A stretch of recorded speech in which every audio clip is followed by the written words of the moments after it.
नमस्ते everyone. So आज आम्ही 50,000 vaccination complete केले. सो जस्ट थॉट की मी या ठिकाणी कलर्स घेतले आणि जर रंगवायला लागलो तर पहिले मी भरपूर कलर मिक्स केले. त्याच्यामध्ये मला हे करायचं 50,000 हे नंबर जे दिसतंय हे numbers it was not easy. माझी टीम किंवा मी स्वतः असेल खूप कठीण प्रसंगातून गेलोय. खूप अशी कठीण आमच्याकडे अशी उदाहरणं आहे ज्याच्यामध्ये जास्त आम्हाला ट्रॅव्हल करावं लागलं. सकाळचे आमचे रात्रीच्या झोपा आमच्या उडालेल्या होत्या. त्याच्यानंतर वेळेला जेवण नव्हतं मिळत. पण एकच ध्येय होतं की आपण जे काम करतोय that is we are saving the life.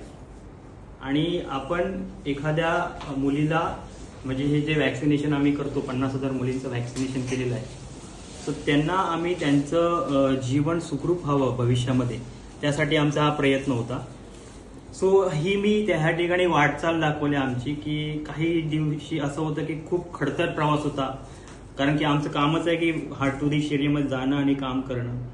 आणि काही वेळेला खूप कन्फ्युज्ड होतो आम्ही की बाबा काय करायचं कसं करायचं. कारण की हे वॅक्सिनेशन करणं लोकांना त्याबद्दल जागरूक करणं it was very tough job.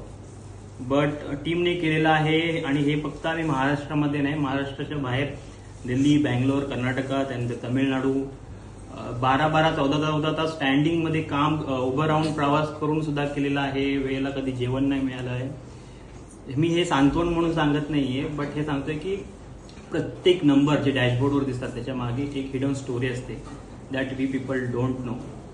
आपण फक्त कॉल केल्यावर विचारतो टीमला की बाबा किती नंबर झाले. Instead of we should ask them की बाबा तुझं जेवण झालं का, how is the condition there, do you need any support. So त्या गोष्टी आपण ज्या वेळेला विचारतो त्यावेळेला आपण being not as a manager we should treat them as a leader. कारण की आपण मॅनेजरच्या आधी आपण एक ह्युमन बिईंग आहोत. आणि 50,000चे 1 लाख सुद्धा होतील, बट त्यामध्ये खूप जणांचे कष्ट असणार आहेत. आणि तेच मला बोलायचं होतं या पेंटिंगच्या माध्यमात. Thank you so much. आणि असंच आपण पुढे काम करत राहू. आणि हे आपलं काम आहे, ह्याच्या पुढे आपण नक्की कंटिन्यू करू. थँक्यू.